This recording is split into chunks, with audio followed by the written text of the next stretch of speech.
and warm welcome to this seminar about art as a first step for sustainable peace and equality. My name is Soledad Pinheiro Misa, and I have the honor to be the facilitator of the seminar. And I'm here with two amazing guests, Mace and Sabine, that is with us from Lebanon. And we are here in Stockholm. And we have about half an hour to share results, insights, and methods, and also to reflect upon peace and equality. And I actually think that we should start with a dialogue around peace and equality. And maybe you'll get like the big challenge, but to start presenting yourselves shortly, and also sharing with us what is peace for you. Do you want to start, Sabine? Who are you and what is peace for you? Oh, big question. The first question is easy, the second is not. So I'm Sabine Choucair from Lebanon. I'm a professional fool and performer. I'm founder of Clownmian, a group using the art of clowning to fight social injustice in the world, and the artistic director of the International Institute for Very, Very Serious Studies.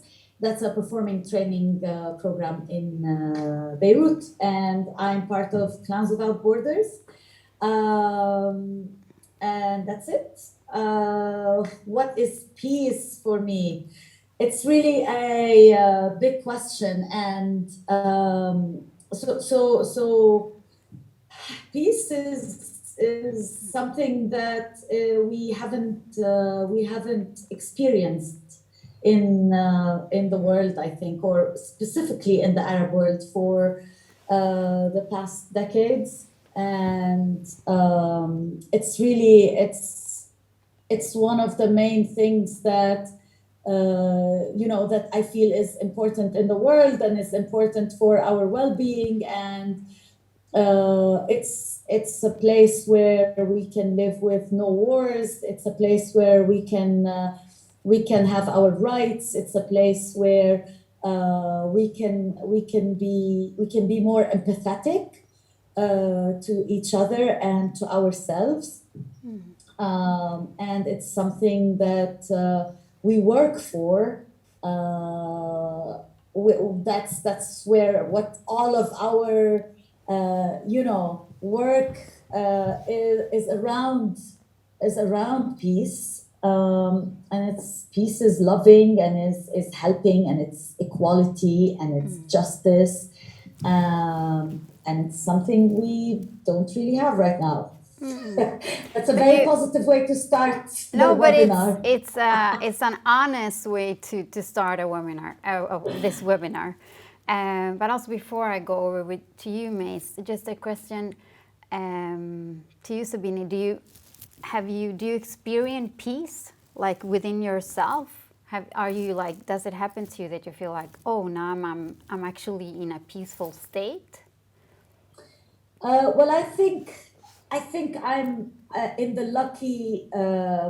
I'm lucky because everything we're going to talk about today is something that I do on a daily basis that helps me be in myself and with people around me on a personal level, right? But that's which is important for our daily lives.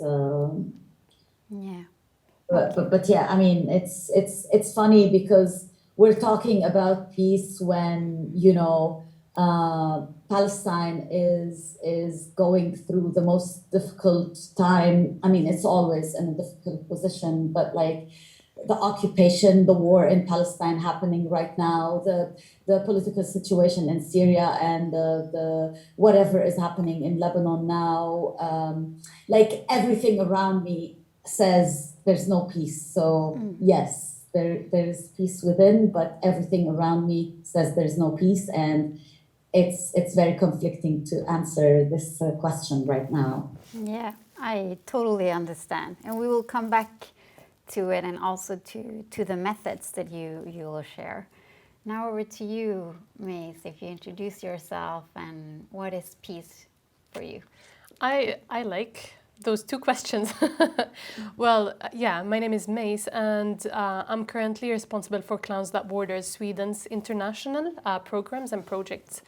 And it's such a pleasure to learn a lot about the world all over, and more pleasure to be working with this specific project, Cape for Creative Arts for Peace and Equality in the Middle East, a region that means a lot to me. I'm born and lived, 2/3 of my life in Palestine, in the Middle East. And the word peace has also gives me so many meanings and thoughts. Since I'm raised up in this country, Palestine, and the peace as it is supposed to be feels that there is no peace, have never felt it in the big context or concept that it entails. But I would say that whenever bombs are falling or whenever war is there, and just the status of being there helpless, but still helpless, and then so slowly feel that you have confidence in yourself to find those small moments that you trust yourself and the small micro surrounding around you, family or friends, and to support one another and feel that I'm here and I'm here with this group who I trust and they trust me, and we have giving power to one another.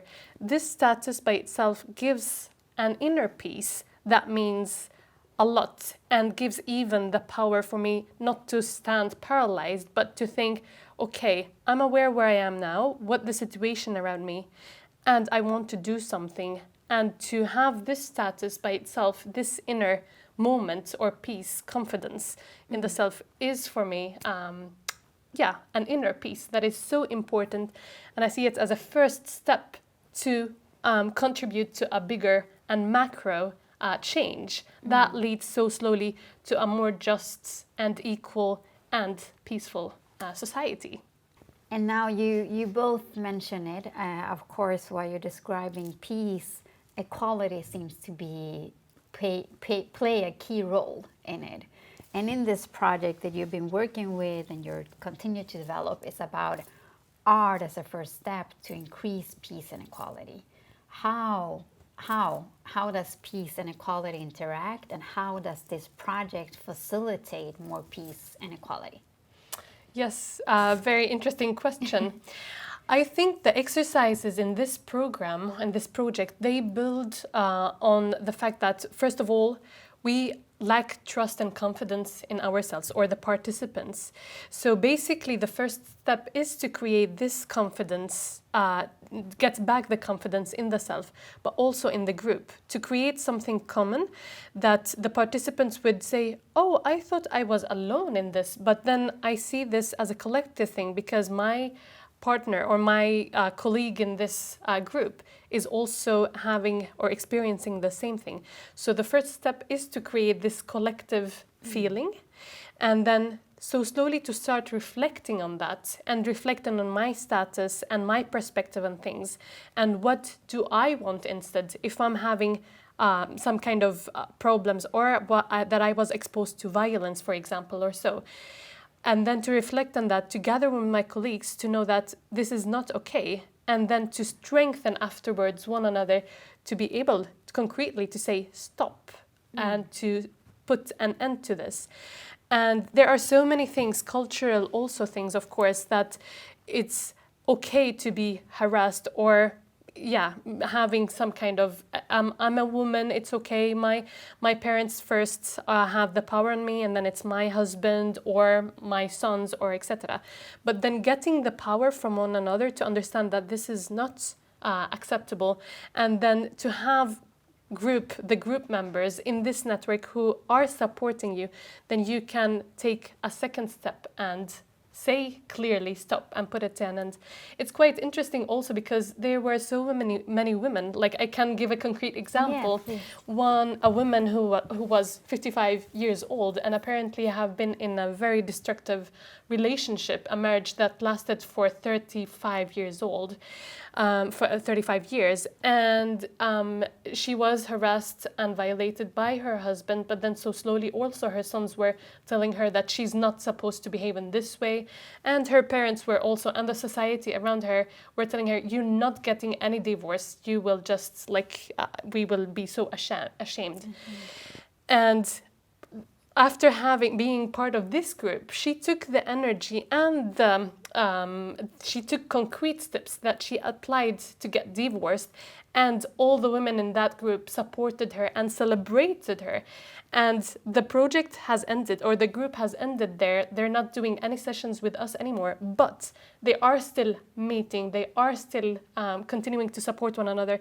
They have created friendship that is based on those concrete principles, like equality, like I have the right to say, to express myself, and to do what I really feel is reasonable for me. Okay. And that's how we concretely doing that in this project. Wow. Let me see if I understood you correctly.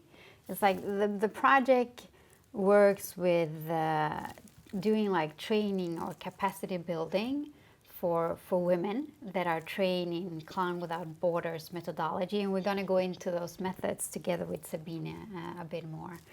And by doing that, it's a way of like creating more peace, both in a way of building more trust in every individual, but also strengthening and unifying of people of seeing what they have in common, which for me is an essential part of peace, to be in union.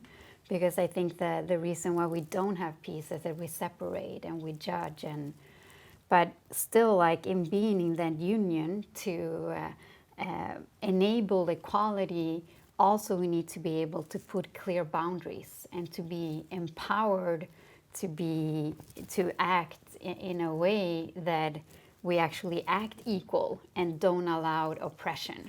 So it would be like that the project, in a joyful way, strengthens women in finding that union and that inner peace, and also putting clear boundaries. Exactly. We're not coming and giving lectures in peace and equality, and it's totally not the idea of the project. What we're doing is that we're training amazing professional female artists from the region who are already leaders and professional artists. They get how to work with those social questions in an artistic and creative way to involve others, and those female facilitators are working in their countries with outreach groups of women and girls, but also so slowly having some men and boys included. But exactly, that's the idea. We're not imposing anything. It's all through laughter and play and discovering the self and the context, and so slowly working with those questions simply. Wow. Okay, then I think it would be beautiful to actually watch a clip where we can see this in action. And this is a clip from one of the trainers, Rimwa from Syria, who is participating and leading some exercises in a training in Lebanon. Yes. So let's see it. اسمي غنوة، جاية من سوريا من حلب، وبشتغل بالمجال الإنساني.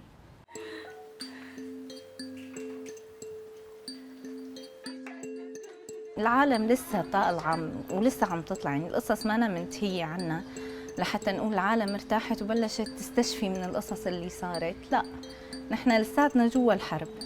فهذا بيصعب المهمة بزيادة، إنه إذا بدنا نداوي القصص اللي صارت، لا، ما نحن لسه القصص عم بتصير معنا، فنحن بدنا نلحق على القصص اللي عم بتصير، وبدنا شوي نرمم من القصص اللي صارت.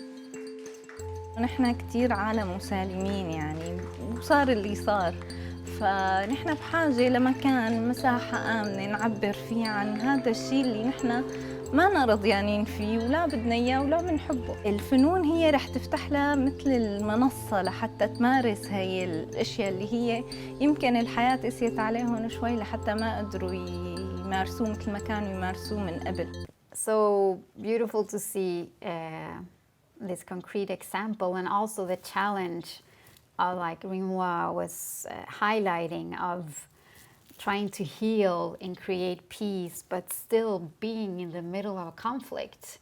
And also like from like how you're working in this project to try to heal and also create more joy and to get back to, like, for me, joy and peace are very like tied together, but the challenge of doing it in that context. But I think we also would get curious to learn more about the methods, and that's why I'm so happy we have Sabine with us. They can share more about in that. Oh wow. In depth about the methodology that you're using and why it's so powerful. Mm-hmm. So I think it's great. I mean, Mais described the project really well. I mean, she knows it really well.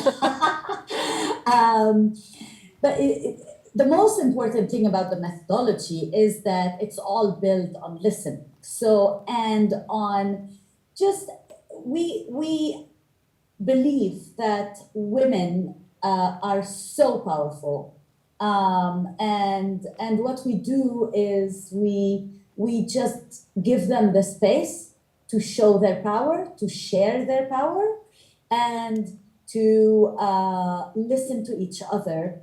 And so we follow the social therapy group's philosophy, where the group gets together with a trainer who's also now a woman, who's an artist and who has different art tools, and they get together in a room, and they talk, they play, they share some concerns that are common to the group, common to their reality, and then they decide about what do they want to do with what they're feeling or what they're going through. If they're going through inequalities, if they're going through discrimination, if they want to change something that has to do with policies, something that they are not getting on their, like, having in their daily basis life, then together they use their power to change it. And at the end of the project, at the end of each workshop, of each journey with these women, they decide about a project that will change their lives, even in like a small way, like the example Nice gave, and it can be like even a smaller thing, even like, you know, a group of women in Lebanon decided that, you know what we miss is real play. What we miss is living like real life, like instead of just waking up and cooking and just doing the what women are supposed to do or are have to do. We want to play. And they were like women who are 50 and 40 years old who decided we want to go on a bike ride. Wow. And that's what we want to do. And some of them didn't know how to do biking, and some of them did. But then their final project was to go there, to go to this parking lot by the sea and bike and help each other and support each other. And this is a small example of something that has to do with play, that's something that has to do with a wish that all of them found common that they want to do, and of something that they actually did. So it's also, so the methodology of, yeah, we do social therapy, we do storytelling, we share stories, that where everybody feels supported and that doesn't feel alone. We do a lot of clowning. because we want to, we believe in the power of play, in the power of laughter, in the power that play generates in a group. We do art therapy where people, get different creative ways to express emotions and thoughts and reflections.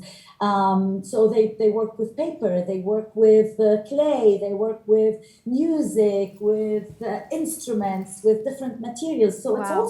it's also very important to stress on the fun that goes within all these, seriousness and serious social injustice that we go through. But we use all these art forms that are very, very joyful to kind of try to get over things that we don't like in our lives and that we want to change. And then each one of these groups can change in their own different way and small way that is, that is small and beautiful, and on the bigger scale, it makes such a huge, bigger difference in the lives, in the daily life. So we go Wow. from big titles of discrimination, humiliation,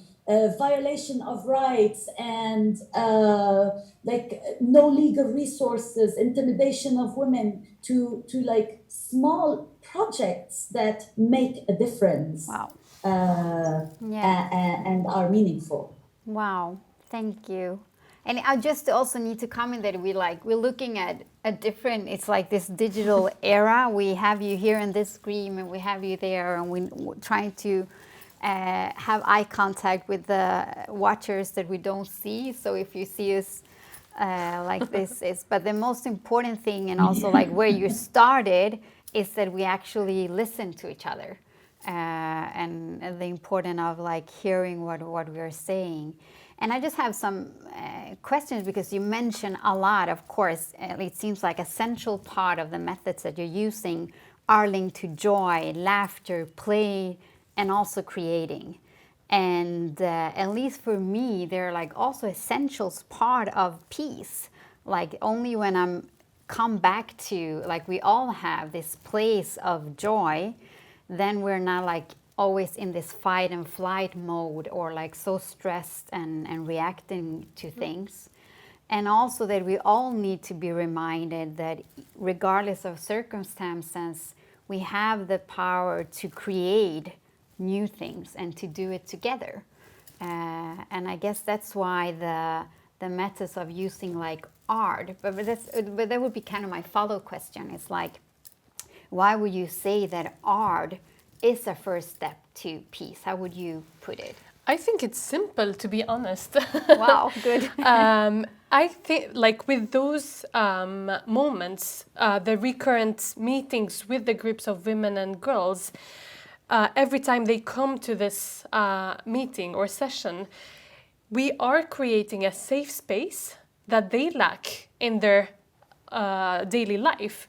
They are getting a safe space, more confidence in themselves, but also having fellow colleagues that are there to support one another. And the fact of creating the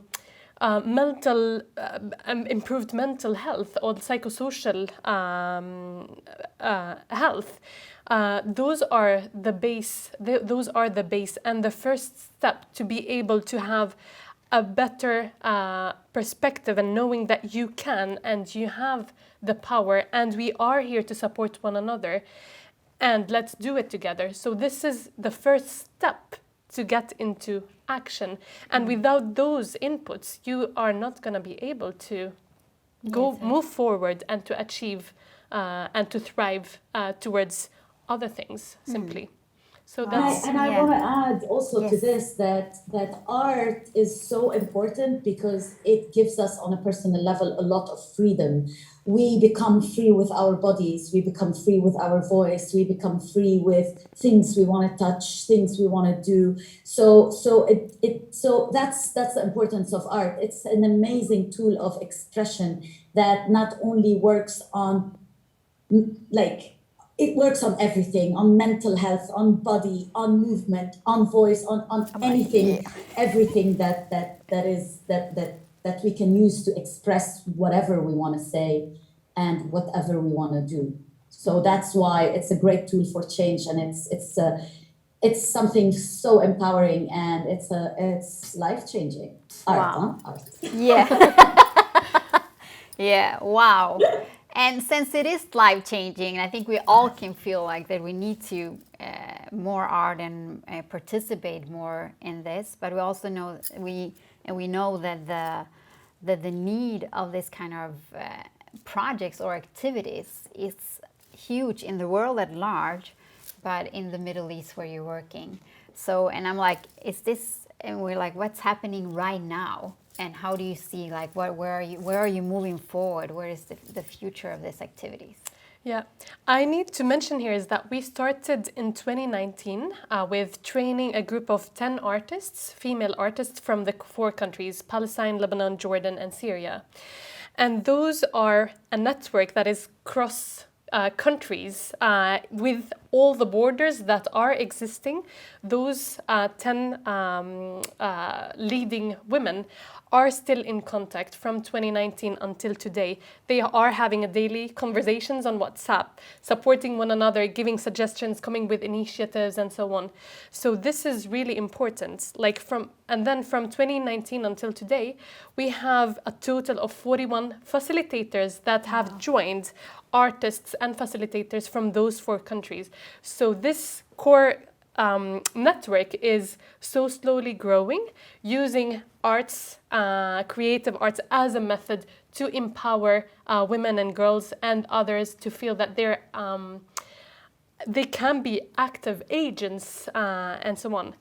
But then in addition to those 41 strong leading facilitators, we could also work with 2,500 participants all over those countries. And I see those countries, it was like those participants were divided into 173 groups. And I see those 170 groups as micro networks within the society that they are living in.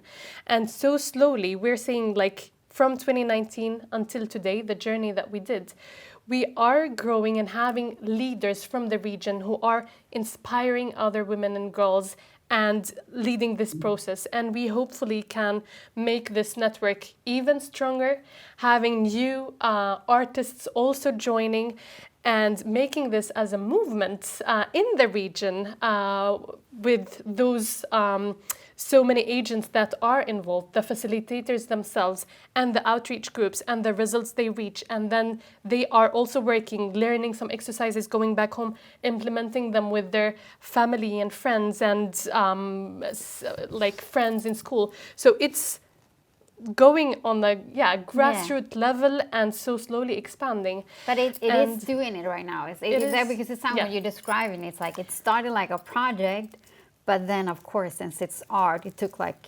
its own movement and it's a whole movement. But you're also even movements need support.